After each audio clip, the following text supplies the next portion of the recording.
From North Charleston Mayor Reggie Burgess's first State of the City address to infrastructure needs in the city, I talk one-on-one with North Charleston Councilman Kenneth for this edition of Quintin's Close-Ups. And if you haven't already, subscribe to my YouTube channel and like Quintin's Close-Ups on Facebook. North Charleston City Councilman Kenneth, welcome back to Quintin's Close-Ups. Yes, sir. Yes, sir. It's good to be here. It's been a little while since we last sat down, actually at the same location. Yes. So a lot has changed since then. Mm-hmm. A lot of positives that are going on within our city, and we're moving forward. As a matter of fact, North Charleston Mayor Reggie Burgess touts infrastructure, safety, and housing after first year in office during his first State of the City address last week. So tell me, what is the state of North Charleston?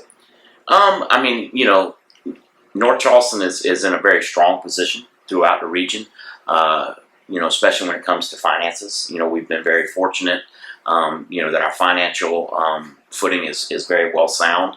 When it comes to infrastructure and that kind of thing, there's not as much as the city can control. A lot of it has to do with the state, the counties, and working in partnership with those entities. And I think we have, the relationships in place to, positively influence, infrastructure throughout the city. And if you look at the partnerships, especially in Dorchester County, we've done quite a bit together, in different projects that really makes an impact. Where else is infrastructure making an impact in the city of North Charleston? If you look at the connector roads going into the old Navy base, that are going to come online, as the State Port Authority expands, that's going to make a huge difference in the ability to move throughout the city. The Low Country Rapid Transit line that's going to come down, basically down the middle of Rivers Avenue. As that comes online, that's going to make a difference as far as the ability to get around our city. So when does the city anticipate those connector roads being opened down there near the old naval base? I want to say that those are within the next year or so. So they're definitely making progress. I think one of them's opening before the other one, but they're definitely making progress. And so how many cars will be taken off the road because of those connector roads? I don't have those exact numbers, okay, but it's definitely going to make a positive impact. Sure, absolutely. Absolutely. And earlier, Councilman, you talked about obviously the city being in a good financial footing. How did they get to that particular goal?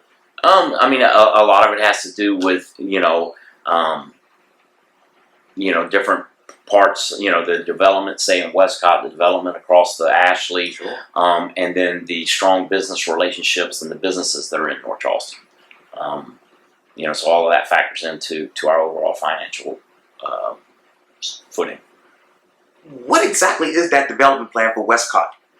Westcott's pretty much built out. Okay. If you look, in the year 2000, the intersection of Westcott and Dorchester Road basically didn't exist, prior to 2000.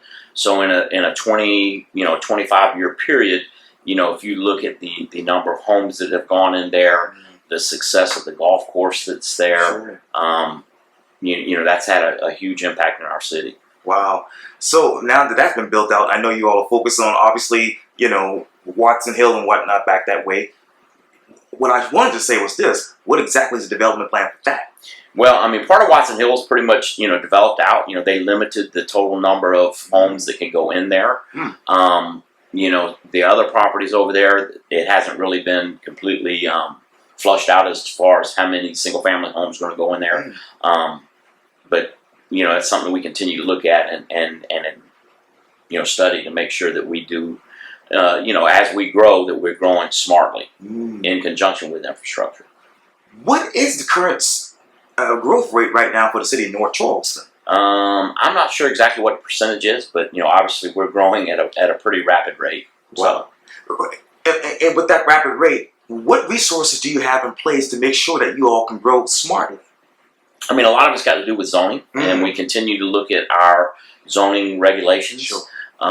Keep those updated, looking at our master plan, so that like the Low Country Rapid Transit line, what we're looking for there is really density, and building that density, which will allow for more housing. And with the availability of housing, the more that you have, the price will reduce automatically. Wow. Basically comes down to supply and demand. Yes. So if the supply is not there, price will be very high. So as that develops and we do gain that density, the prices will come down.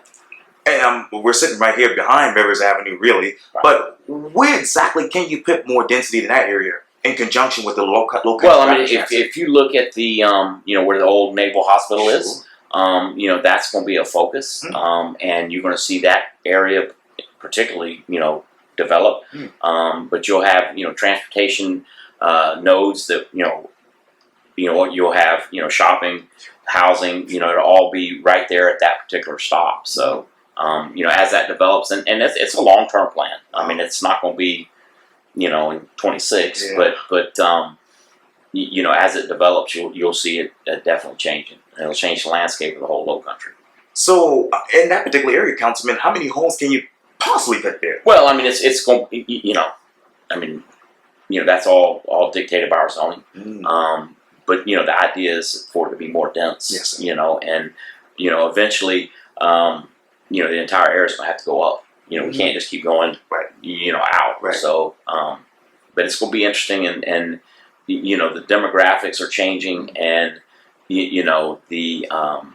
younger demographic, they want to be able to, they may not necessarily want a vehicle. They want to be able to, get on that rapid transit bus, go to work, come back, get something to eat, maybe get a little bit of groceries, go to their home and start again the next day. So, they look at it differently than my generation does. So. I understand that. And obviously, when you talk about, Rivers Avenue can't go, as far as stretching, go out anymore. Right. And you have to go upward. So let me ask you, what exactly is the city's infrastructure plan for that? I mean, it's all in our zoning ordinances, and it's all dictated by that. I think what you're going to see is planned developments in those areas, and what it'll do is for that particular parcel, it will dictate exactly what can be done. But it would be, approved by council. Normally, or what I would foresee happening is that the executive department, the mayor's office would negotiate those plans with whoever the developer is. That we would come up with a plan development ordinance for that particular piece of property, which would be approved by council. I'm probably going ahead of myself, Councilman, but when they start those negotiations, what exactly should the city of North Charleston ask from those developers? Well, I mean, it's got to be, in my opinion, it's got to be a mixed development, which would have a percentage of workforce housing, affordable housing, whichever term you want, attainable housing, whichever term you want to use for that. But if you're building, say 1,000 units, that X percent should be in that category. And I think if we approach any new developments in that regard, you'll see more attainable, affordable workforce housing, come online. Wow. Besides that particular area, where else is obviously affordable housing ideal for the city right now? Well, I mean, we look to put affordable housing anywhere in the city. We've got some properties. The mayor has, is really looking to maximize our nonprofit partners to develop affordable housing. But it's a long-term project. It's something that's not going to go away. What we really need to do, in my opinion, is really look at best practices throughout the United States and look at what cities have been successful in increasing their percentage of affordable housing. And it's something that our entire region struggles with, especially as more and more people move here. It's going to be something that has to continually be addressed. What should be that ideal percentage, Councilman? That I don't know. I think if I knew that, we could write a book and sell it to all the other municipalities in the country. But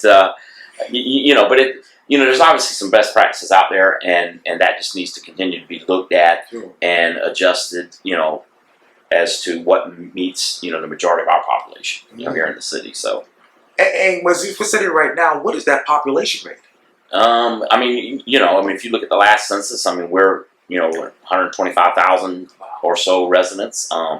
If you look at the projections out over the next 10 years, and it's not just a North Charleston problem. I mean, it's a regional problem that all of us have to work together to try to solve, because everybody, so many people want to move here. Yeah. So who do you bring to the table now for that?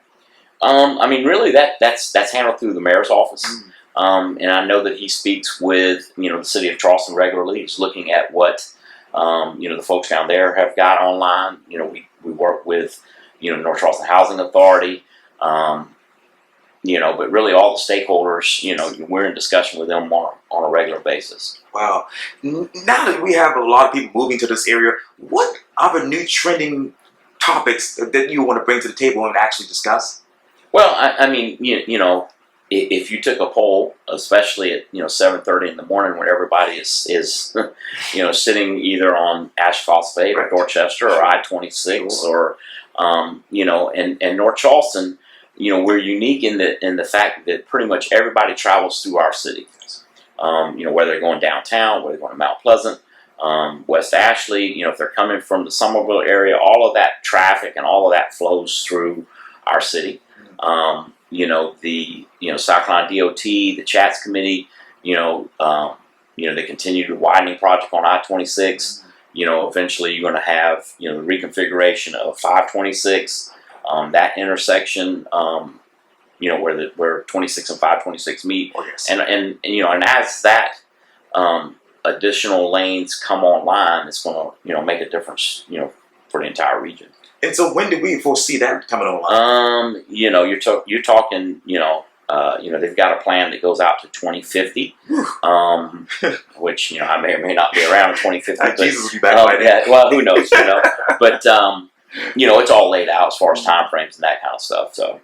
And with that reconfiguration of 526 right there by the I-26 corridor, what exactly would be ideal for that now that we have all this traffic and these people here?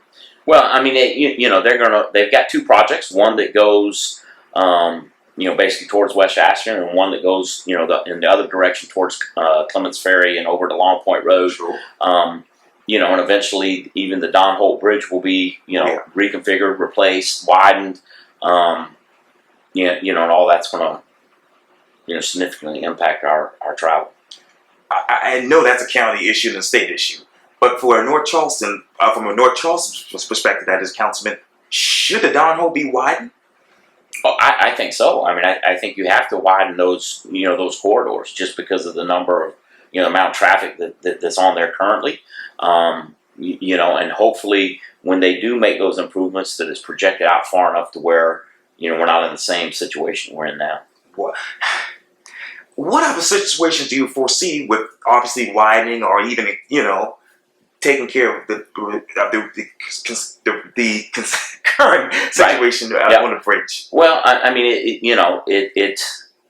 they've got to get relief. And because we do have rivers, yes. you're limited as to, how much it costs a lot of money to change the bridge, build the bridge. But there's other examples. I mean, like the widening of Dorchester Road, which both Charleston County and Dorchester County plan to do. Right. That'll make a huge difference. They're looking at widening Patriot. I mean, there's a lot of different roads and different things that are in the works that will help. It's not going to alleviate the traffic, right. but it'll help it. Wow. And when do you foresee them folks actually widening Patriots Boulevard? That I just know it's on the books. I don't know the exact time frame. But all of that it's all planned. So it's a matter of getting the funding in place, getting the permits. All of the permitting process and all that just takes a lot of time. Wow. And do you all have the funding in place so far? Well, a lot of that's going to be state related or right. county related. Right. So, right. But the city is well positioned to help partner with those entities to ensure that we are moving in the right direction. So, and we do have a seat at the table, so that makes a difference. And speaking of moving in the right direction, obviously, as you know, there's been obviously some controversy over the grant money as far as giving it to nonprofits and whatnot. As we sit here right now, Councilman, do you want a forensic audit on how much money has been spent and who's this money going to? And I mean, I don't think we need a forensic audit in regards to the money that was given to the nonprofits. You know, we did not measure, you know, the results, right? So, you know, if you have a job and you don't do the job, you know, then you no longer get paid. You know, and I think we need to put some true measurables in place, some key performance indicators to where the city, you know, has an expectation of what they're going to get, and the nonprofit also has an expectation of this is what I'm providing. And we did not do a very good job with that. You know, and I think those parameters need to be in place before we, you know, grant any more money. Is it in the works to actually give out more money? Well, it's been approved, you know, so the money is there. But you know, until those parameters are in place, I don't think you'll have council vote to release those funds. When do you foresee council voting for that? I think once, you know, obviously we've got an investigation going on. Sure. I think once that investigation closes and we know the results of that, then, you know, the parameters will be established for, you know, what expectations on both sides are. And then at that point, you'll see, you know, another round of grants. And will this continue every cycle, or? Well, I mean, you know, if we're fortunate enough to have funds available, Sure. then yes, I would foresee it, you know, continuing. But you know, you never know what the economy's going to do. You never know what, you know, how the money's going to flow.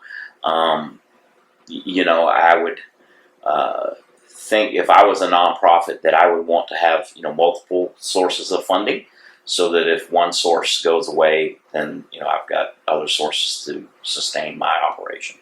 And once this investigation closes, Councilman, and obviously the money is there, as you mentioned, will the city actually create some sort of, well, hire a community service liaison to make sure that they spend this correctly? Well, I think that, you know, those parameters will be laid out by council before the next round of money would be given out. And with those rules and definitions in place, you know, in order for me to support it, you know, it had to be something that's measurable, smart, measurable, attainable, you know, so that we know exactly, you know, if we're getting the bang for the buck. Sure. So, and how many nonprofits have signed up for the second round? I don't know the exact number. You know, it's kind of on hold right now until we get everything sorted out. But I would imagine it'd be more people that will sign up than what we previously had. And going back to Watson Hill, how many single family homes can actually be put in that particular location right now? I want to say that the zoning's right at 1,100. Wow. Total homes. Originally, when they first annexed that property, they were looking at over 4,000 homes, and there was a deed restriction that was agreed to by the developer. Working through our planning and zoning department, it's right at 1,100. Wow. 1,100 single family homes. Well, I know you're busy, so I thank you so much for your time. City of North Charleston, Councilman Kenneth Skipper, thank you for your time here on Quintin's Close-Ups. Well, thank you, and I appreciate you having me, and you know, maybe we won't wait as long next time. There you go. All right. I appreciate it. Thank you, sir. Thank you. Yes, sir.